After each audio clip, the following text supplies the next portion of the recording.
सर्वसामान्यांच्या हक्काचा आवाज जागर जनस्थान।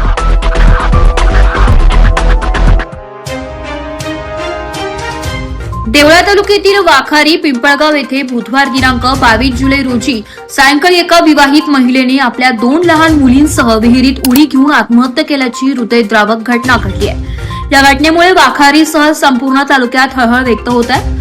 या आत्महत्येत वर्षा जयश्वाक वर्ष 31, सिद्धी जयश्वाक वर्ष 7 आणि खुशी जयश्वाक वर्ष 3 यांचा मृत्यू झालाय।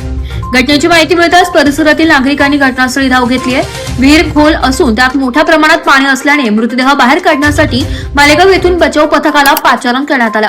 रात्री उशिरापर्यंत मृतदेह बाहेर काढण्याचं काम सुरू होतं। मृत महिलेचे पती खासगी पशुवैद्यकीय सेवा देत असल्याची माहिती आहे। त्यांचा विवाह 2019 मध्ये झाला होता। घटनेमागील नेमके कारण अद्याप स्पष्ट झालेले नाहीये। माहिती मिळताच पोलीस निरीक्षक सार्थक नेहेते यांनी घटनास्थळी धाव घेतली आहे। पोलिसांनी अकस्मात मृत्यूची नोंद करून पुढील तपास सुरू केलाय।